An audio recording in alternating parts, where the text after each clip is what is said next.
Hi everyone. सो इस lecture में हम कुछ बेसिक्स ऑफ वेक्टर्स और डिस्टेंस मैट्रिक्स पढ़ लेंगे, मैट्रिक पढ़ लेंगे। सो एंटायर मशीन लर्निंग में आप डिस्टेंसेस के साथ बहुत वर्क करेंगे एंड वेक्टर्स के साथ भी बहुत वर्क करेंगे। क्यों, थोड़ा सा जान लेते हैं। सो आप लोगों को ये तो क्लासिफिकेशन और रिग्रेशन का जो मैंने एक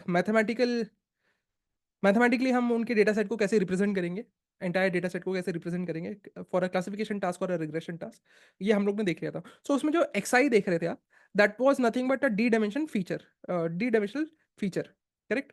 ये जो आप देख रहे थे डी डायमेंशनल फीचर था, करेक्ट।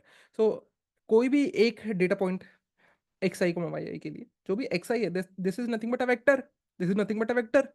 अब जहां वेक्टर आ गए आपको बेसिक्स ऑफ वेक्टर्स पता होने चाहिए, और वेक्टर्स के बीच में आप डिस्टेंसेस निकालेंगे तो कैसे डिस्टेंसेस निकालेंगे वो भी हम देख लेंगे, ठीक है। So data point is nothing but a vector, ठीक है। So basics of vector line and planes देख लेते हैं। सो एन डायमेंशनल पॉइंट होगा, इसका मतलब that is nothing but v is equal to x1, x2, से up till xn, and by default a vector is viewed as a column vector, ठीक है।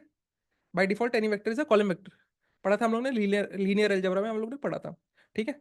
Distance of v from origin is nothing but, आज तक हम लोग ये पढ़ते आए थे, under root of x1 square plus x2 square so on up till xn square, which is nothing but under root, actually आता है कैसे, x1 माइनस जीरो का square plus x2 minus zero का square plus so on up till xn minus zero का square. It's basically v कोई भी point है और ओरिजिन कोई भी पॉइंट है, origin which is nothing but 0 0 0 0 0। So इन दोनों के बीच का distance is nothing but this, correct.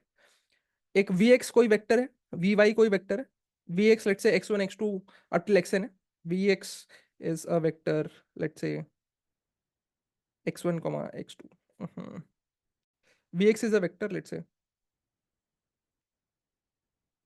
x1 x2 up till xn, और वी वाई एक वेक्टर है y1 y2 up till yn।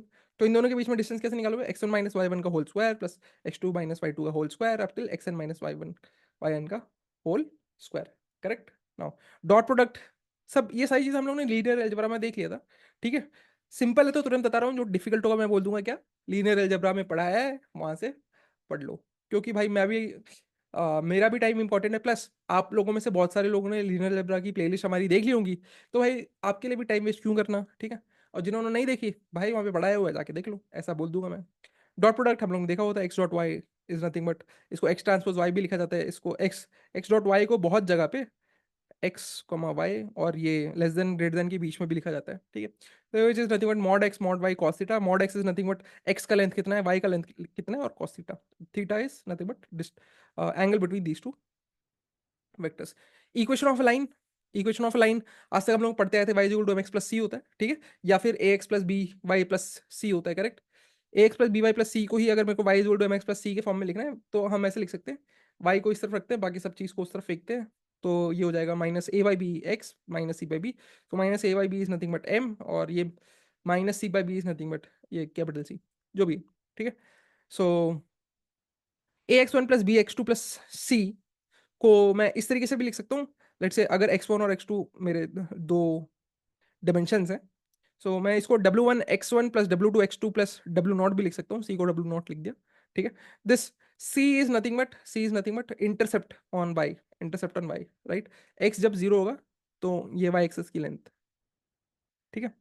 सो अब इसको मैं डॉट प्रोडक्ट की टर्म्स में ऐसे भी लिख सकता हूँ, w1 w2 w नॉट का transpose times x1 x2 1, right. So this is nothing but यही लिखा हुआ है, ठीक है। या फिर शॉर्ट फॉर्म में इसको मैं अगर एक डब्ल्यू वेक्टर बोल दूं और इस एंटायर चीज को मैं एक एक्स वेक्टर बोल दूं, तो this is nothing but W transpose x equal to zero, या फिर W transpose X plus W naught is equal to zero, ठीक है। सो कई बार मैं ये अज्यूम करता हूँ कि मेरा जो भी इंटरसेप्ट है ये जीरो है, मतलब कि the vector is, the line is passing through origin, बहुत बार, या the plane is passing through origin, ठीक है। सो कई बार उसको एक्सप्लिसिटली लोग लिखते भी हैं, यार कई बार इसी वेक्टर के अंदर इंक्लूड भी कर लेते हैं, ठीक है। या फिर कई बार W transpose x equal to zero लिखने का मतलब ही वही है कि भाई इंटरसेप्ट जीरो हम अज्यूम कर रहे हैं, ठीक है। सो कॉन्टेक्स्ट के बेसिस पे आप समझ जाओगे। सो मोटा मोटी ये है कि लाइन की equation is nothing but W transpose x equal to zero for two dimension. अब वही है यार, अगर टू डायमेंशन में अब इसमें अगर मैं और एक और W3 भी ऐड कर दूं, और यहाँ पे x3 भी ऐड कर दूँ, तो ये एक तरीके से 3D लाइन हो जाएगी. 3D line is nothing but a plane. ठीक है. सो वही चीज़ है, equation of plane is nothing but ax plus by plus cz plus d equal to 0. ये आज तक हम लोग पढ़ते आए थे, 12th क्लास में आप लोगों ने पढ़ा होगा. ठीक है. और नहीं पढ़ा तो कोई बात नहीं, ये इक्वेशन ऑफ प्लेन होती है. ठीक है. या फिर ax plus by plus cz equal to 0 अगर ओरिजिन इसी प्लेन पे लाई कर रहा है तो. ठीक है. विच is nothing but, let's say कि मेरे पास 3 डायमेंशन है, W1 W2 W3. तो सेम चीज लिख सकता हूँ, W1 x1 plus W2 x2 plus W3 x3 equal to 0. Which is nothing but W1 W2 W3 का transpose times x1 x2 x3. Correct. Which is nothing but W transpose x equal to 0.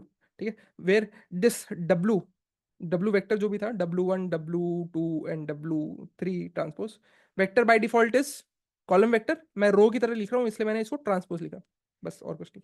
ठीक है. सो ये जो W vector था, that this is perpendicular to this plane. ये जो भी plane होगा उससे परपेंडिकुलर होता है W वेक्टर. ठीक है. सो किसी भी इक्वेशन ऑफ प्लेन या n डायमेंशनल प्लेन की equation will be W transpose x equal to 0.